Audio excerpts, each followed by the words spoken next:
세상에 이익이 되는 방송 최경영의 최강 시사.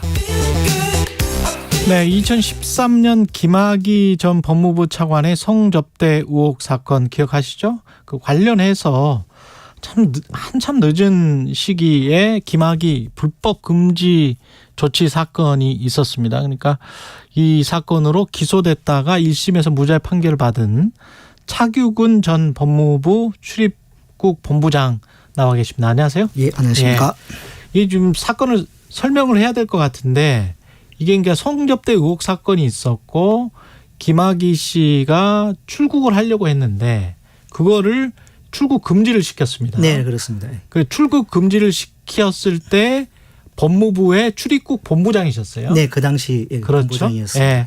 근데 그것과 관련해서 이걸 불법으로 출국 금지를 시킨 거다라고 해서 검찰이 기소를 한 겁니다. 예, 2년 전에 수사해서 기소를 2년 전에 했습니다. 예. 그랬는데 1심에서 무죄 판결을 받았습니다. 올해 2월 15일에 무죄 예. 판결을 받았습니다. 예, 관련해서 이제 아니 이걸 제대로 검사들이 2013년에 수사를 했으면 이런 혼선이 안 생겼을 텐데 라고 생각하신 건지 관련해서 처음으로 수사했던 2013년에 김학의 사건을 수사했던 검사들을 특수직무유기 혐의로 지금 공수처에 고발하신 거죠? 네, 그렇습니다. 예. 예, 고발 배경을 좀 다시 한번 설명을 해 주십시오. 예, 그 특수직무유기죄가 좀 생소하실 건데요. 예. 특정 범죄 가중처벌에 관한 법 15조에 보면은 예. 범죄 수사의 직무에 종사하는 공무원이 이 법에 규정된 죄를 범한 사람을 인지하고 그 직무를 하지 않으면 유기하면 그 특수직무유기 가 되고요. 예. 1년 이상의 유기징역에 처하도록 되어 있습니다. 그 공소시효는 10년입니다. 그럼 검사들이 그 당시에 2013년에 네네.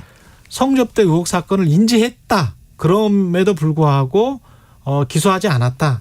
이렇게 지금 네, 그렇습니다. 그런 요지입니다. 2019년도에 긴급 출국 금지 이후에 재수사단이 그 발족을 해서 2달 만에 김학의 전 차관은 특가법상 뇌물죄로 윤중천 씨는 특가법상 그 알선수재 등의 혐의로 구속 기소를 했습니다. 예. 김학의 전 차관 같은 경우는 그 이후에 일부 뭐 공소시효가 지난 부분은 면소 판단을 받고 일부는 또 범죄 그 증명이 되지 않는다는 이유로 그렇죠. 일부가 뭐 말을 바꿨다. 예. 네, 뭐 약간 좀 복잡한 상황이 있습니다. 예. 그래서 최종적으로 뭐 처음에는 뭐 1차 그 항소심에서는 2년 6월에 그랬죠. 실형을 선고를 법정 구속도 되기도 했습니다만은 대법원에서의 정인 사전 면담 절차상의 문제점을 지적을 해서 파기 환송이 됐고 결국에는 이제 그 무죄로 최종 확정이 됐고요. 그런데 윤중천 씨는 특가법상 그 알선수재 그 당시 기소된 그 혐의 등으로 5년 6월에 실형을 선고를 받았고 거기는 확정 판결이 나왔죠. 예, 그렇습니다. 1심, 2심, 3심 다 그렇게 돼 가지고요. 그 지금 그 복역 중에 있습니다. 제가 이제 고발을 한 거는 2019년도 이렇게 이제 그 김학의 전 차관의 그 특가법상 뇌물, 특가법상 뇌물죄가 적용되면 3천만 원 이상의 이제 금품이 되어야 됩니다. 예. 그리고 3조에 윤중천 씨의 그 알선수재는 금액과 관계가 없습니다.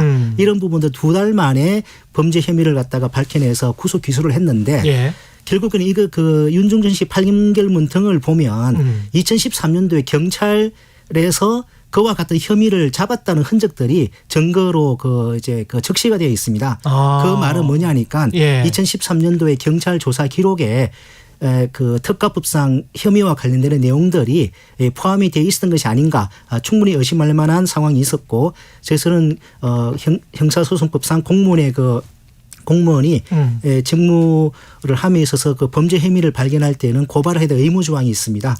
그래서는 그 고발 의무 조항에 따라서 공수처에 고발을 하게 된 것이고요. 그렇군요. 또 한편으로 부패방지권익위원회법에 의하면은 부패 행위를 이렇게 규정하고 있습니다. 공무원이 직권을 남용하거나 법령을 위반하여 본인 또는 제3자의 이익을 도모하는 행위를 부패 행위라고 규정을 하고 있습니다. 본인 또는 제3자라는 것은 검사 당시의 검사와 김학의를 말씀하시는 거죠?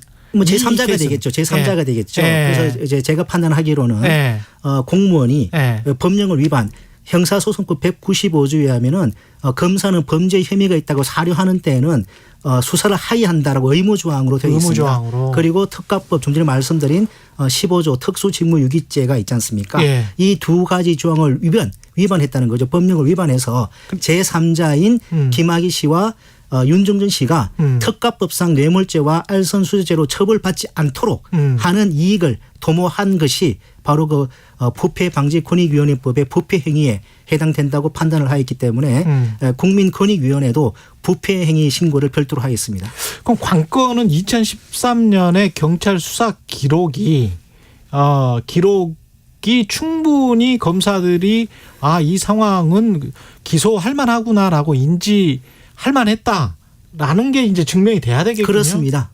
예, 그래서 네. 그 부분은 사실은 이 사건은 어떻게 보면 공소시효가 많이 남아있지 않다고 볼 수도 있겠지만 예. 의외로 사건이 아주 간단하고 명확합니다. 그러네요. 2013년도 경찰 조사기록, 수사기록 그리고 2019년도 재수사단의 수사기록과 법원 재판기록만 입수해서 비교 분석만 하면은 과연 그 당시에 검사들이 김학의 씨의 특가법상 뇌물 혐의와 윤종천 씨의 특가법상 알선수재 혐의를 인지할 수 있었느냐. 그 부분만 확인하면은 이 사건은 한두 달만 해도 수사 성과를 올릴 수 있는 사안이라고 생각합니다. 그 부분을 꼭 확인해 보고 싶다라는 열망이 느껴집니다. 사실. 네네, 예, 그렇습니다. 예. 왜냐하면 19년에 지금 말씀하신 대로 2개월 만에 처리를 할 수 있었는데 네네. 사건이 발생한 지 한참 지난 후에 2개월 만에 처리할 수 있었던 사건을 13년에 만약에 제대로 들여다봤다면 네네네. 예. 이거는 뭐 훨씬 더 김학의 씨 같은 경우도 면소 판결을 받기가 쉽지 않았을 것이다 이런 생각도 들고요. 그렇죠. 그 당시는 범행 얼마 되지 않은 시점이었기 때문에 훨씬 더 증거 확보가 쉬웠고 수사를 하기가 용이했을 것입니다. 예. 그리고 1심에서 지금 무죄 판결을 받은 김학의 불법 출국 금지 조치 사건 같은 경우 이거는 좀 설명을 좀 해 주십시오. 근데 제가 오늘 이게 오게 된 것은 이번에 이제 고발한 사안과 관련해서 배경 설명을 드리기 위해서 한 것이고요. 하고 싶기 때문에 제가 이제 1심에서 무죄 판결을 받았지만 아직은 피고인 신분입니다. 그렇기 때문에 지금 재판이 저와 관련해서 재판이 진행 중인 건에 대해서는 제가 법정 밖에서 그와 관련해서 말씀드리기는 좀 적절치 않은 면이 있어서 그 부분은 좀 양해를 부탁드리겠습니다. 그러면 김학의 사건과 관련해서 다시 한번 여쭤보면 2013년에 특정범죄 가중처벌법을 피해갈 수 있었던 이유는 혹시 검사들이 봐준 거 아니냐? 이거 하나입니까?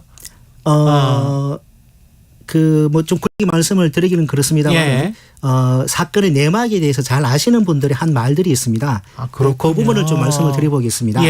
2019년 6월 25일에 문무일 전 검찰총장께서 대검 검찰 과거사 관련해서 이제 기자회견을 하신 적이 있습니다. 2019년 6월 25일입니다. 그때 문무일 전 총장께서 이렇게 말씀하셨습니다. 김학의 사건 자체도 부끄럽지만 과거 수사에서 이 사건을 밝혀내지 못한 것이 더 부끄럽다. 검사들이 그 당시 검사들이 검사로 직무를 다하지 못한 것이다. 라고 말씀을 하셨고요. 또 사건의 직접 당사자인 윤종천 씨가 작년에 저희 이 출국금지 사건 재판에 증인으로 나오셨습니다. 작년 10월 달인데요. 이분께서 이런 말씀을 하셨습니다. 경찰에서는 있는 대로 다 말 안 했는데 구속되고는 검찰에 가서는 다 있는 대로 얘기를 했다. 그런데 내가 그렇게 다 있는 대로 말을 했는데도 검사들이 사건을 덮어서 이렇게 됐다. 이런 말씀을 하셨습니다. 법원에서? 기자들이 다 있는 데서 기자들도 그걸 다 듣고 타이핑도 했습니다마는 보도는 되지는 않더군요. 그리고 윤종천 씨 사건 1심 재판부 이게 판결문을 보면 2013년도에 검찰이 수사권과 공소권을 적절하게 행사하였더라면 피고인이 이미 그 당시에 형사법정에 섰을 것이다. 그게 판결문이 있습니다. 그리고 피고인 본인조차도 지금이 아닌 그때 사건이 마무리되어 있어야 한다고 불만을 토로한다. 피고인은 윤종천 씨죠. 그 판결문 윤종천 씨 1심 판결문에 이런 내용이 나와 있습니다. 또 한 가지 더 말씀을 드리자면은 그 당시 경찰에서 수사해서 검찰에 넘긴 그 송치 죄명 중에는 특정 경제범죄 가중처벌 등 배임죄에 관한 내용이 있었습니다. 이거는 서울저축은행 나중에 파산을 했는데요. 서울저축은행 불법 대출 사건 관련해서 윤중전 씨와 어떤 그 저축은행 전무 한 분이 이제 공모를 해서 어떤 배임을 했다는 예. 그런 내용입니다. 그런데 그 전무는 구속 기소가 됐고요. 윤중전 씨는 검찰에서 무혐의 처분을 했습니다. 그런데 이 그 전무가 이 혼자 구속 기소돼 가지고 1심에서 실형 선고를 받고 항소를 했는데 그 과정에서 왜 윤중전 씨는 공범인데 저 사람은 아무런 처벌을 안 받고 나만 처벌을 받느냐, 이거 억울하다. 예. 이건 공소권 남용 아니냐라고 주장을 하셨어요. 예. 근데 그 항소심 결심 공판에서 공판 검사가 뭐라고 했냐니까 어떤 직위를 가진 사람, 어떤 고난을 가진 사람은 욕을 뿌리치고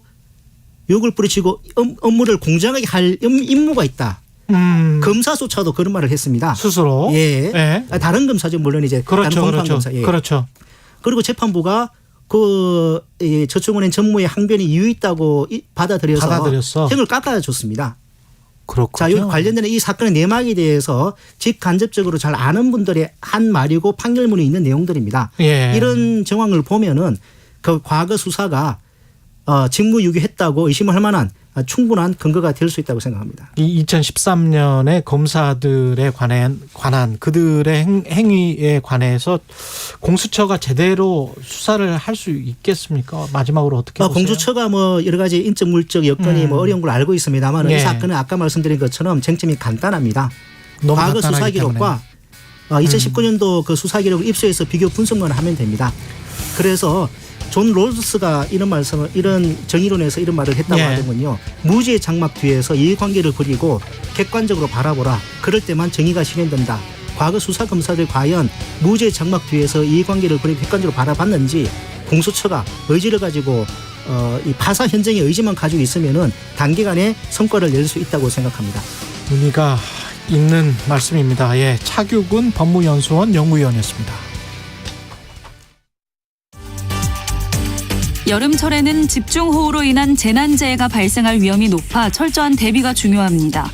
집중호우가 시작되면 차량 속도를 줄이고 물에